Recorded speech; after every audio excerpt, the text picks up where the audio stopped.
रामायण में भगवान के संबंध में बार बार ये प्रश्न उठाया गया है, और कई बार हमसे पूछ भी देते हैं कि तुम जो बात कहते हो उसको तुलसीदास जी ने भी सोचा था या तुम अपने मन से ही कह देते हो। तो भाई मैं उसका यही उत्तर दे सकता हूँ, यदि मैं सोच सकता हूँ, मुझ जैसा सामान्य व्यक्ति सोच सकता है,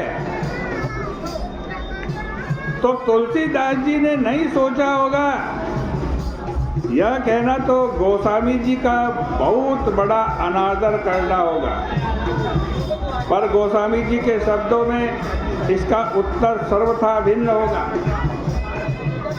तुलसीदास जी कहते हैं कि ईश्वर के संदर्भ में चाहे शंकर जी बोले, चाहे काकभुसुंडी जी बोले, चाहे याज्ञवल्क जी कहें, और चाहे मुझ जैसा तुच्छ व्यक्ति बोले, लेकिन कोई अंतर नहीं है।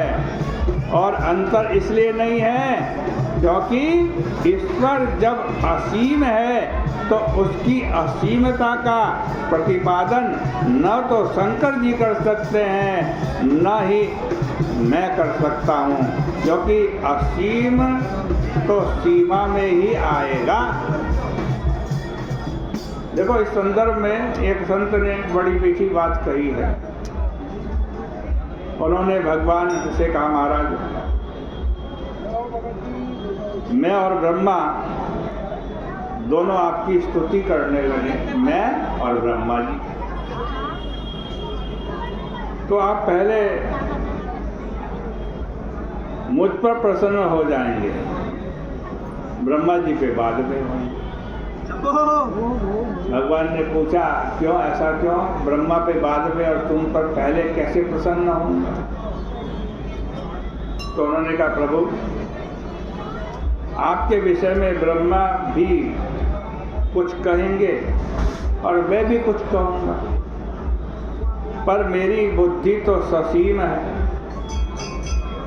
और मेरा मुंह भी एक ही है। बोलने में थकान बहुत जल्दी आ जाती है, इसलिए आपकी महिमा का वर्णन करते करते मैं तो जल्दी ही थक करके गिर जाऊंगा,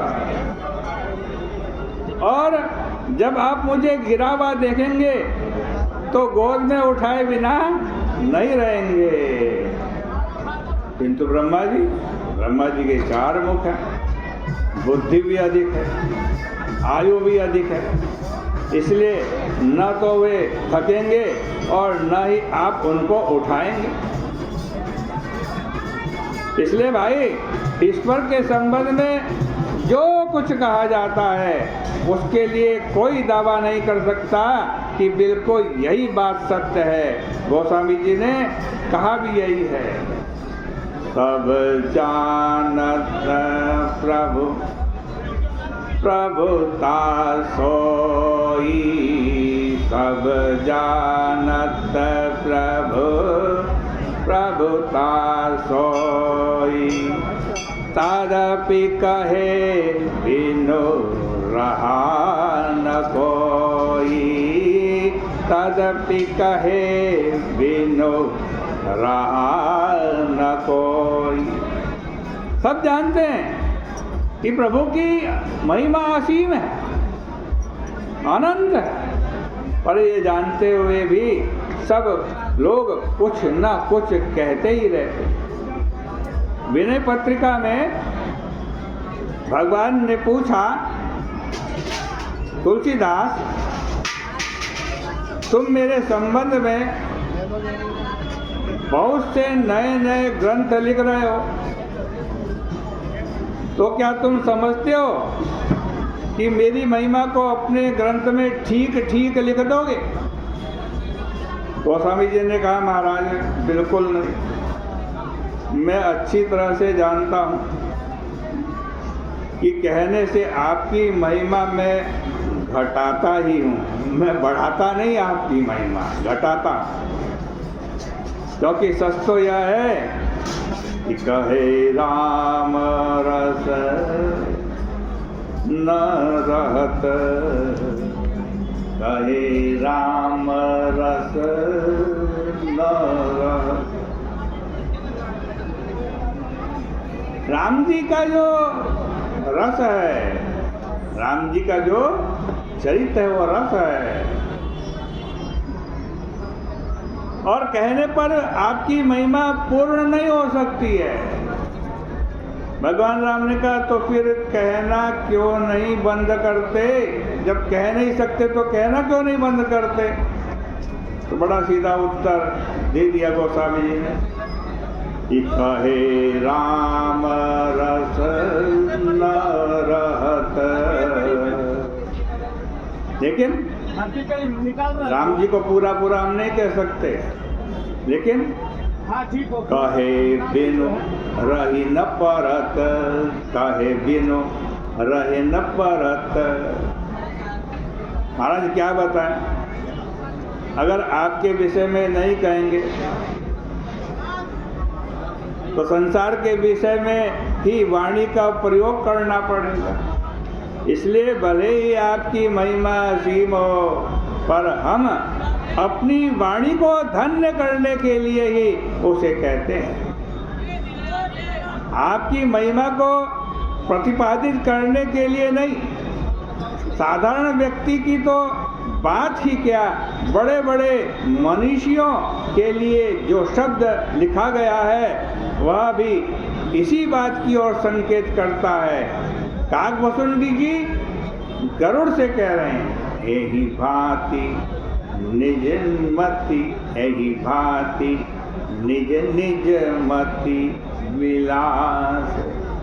ये जितने भी बड़े महापुरुष हैं वे जो वर्णन करते हैं वह उनकी बुद्धि का विलास है। और भाई जब संपूर्ण का प्रतिपादन किया ही नहीं जा सकता तो क्या हम उसे बुद्धि का विलास मानकर छोड़ दें? किंतु गोस्वामी जी ने कहा नहीं नहीं, आप अवश्य बुद्धि का विलास कीजिए।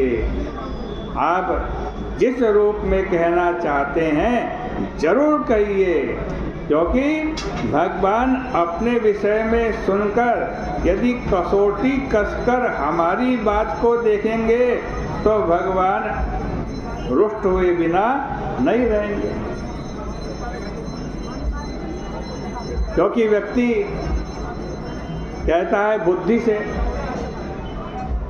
लेकिन भगवान बुद्धि से नहीं सुनते। व्यक्ति भले बुद्धि से कहता है लेकिन भगवान बुद्धि से सुनते नहीं। और ये बहुत बढ़िया सूत्र है।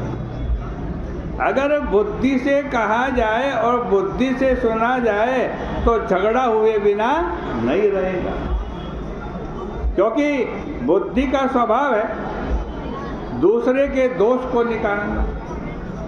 कई लोग कथा में भी जाते हैं तो यही गिनते रहते हैं कि प्रवचन में कितनी बार व्याकरण की अशुद्धि हुई, कौन सा शब्द बार बार दोहराया गया। इसका अभिप्राय यह है कि बुद्धि से सुनने पर दोष की और ध्यान जाएगा, क्योंकि बुद्धि का स्वभाव बात को काटना है। बुद्धि का बल तर्क है, तर्क का मतलब कैंची। अतः बुद्धि से सुनने पर व्यक्ति तुरंत काट देता है। इसलिए कितनी बढ़िया बात है कि बुद्धि से कहा जाए पर बुद्धि से सुना ना जाए। भगवान भी हमारी बात बुद्धि से नहीं सुनते, तो कैसे सुनते हैं भगवान हमारी बात?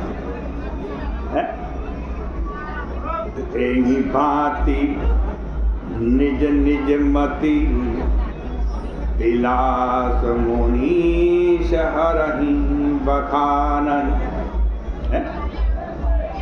अपनी अपनी बुद्धि से सब भगवान बुद्धि विलास करते, भगवान की बात करते। इसका उत्तर देते हुए तुलसीदास जी कहता है कि लेकिन भगवान बुद्धि से नहीं सुनते। प्रभु भाव ग्राहक अति कृपाल, सप्रेम सोनि सुख मानहि। प्रभु भाव ग्राहक अति कृपाल, सप्रेम सोनि सुख मानहि। व्यक्ति कहता है बुद्धि से, पर भगवान सुनते भाव से हैं। भगवान राम भाव ग्राहक हैं, इसलिए वे ये नहीं देखते कि सामने वाला क्या कह रहा है, वरन वे यह देखकर प्रसन्न होते हैं कि मेरे विषय में बेचारा कुछ कहना चाह रहा है, भले ही न कह पा रहा हो, पर इसका भाव तो बढ़िया है। इस प्रकार भाई भगवान की चर्चा करते रहो, भगवान की बात कहते रहो। आपस में बैठो तो इधर उधर की एक दूसरे की बुराई मत करो। क्या करो? भगवान की लीलाओं का वर्णन करते रहो, भगवान इसी से प्रसन्न हो जाएंगे। इतना कहकर आज की चर्चा का विराम करते हैं। बोले गंगा मैया की जय, बोले सियापति रामचंद्र भगवान की जय।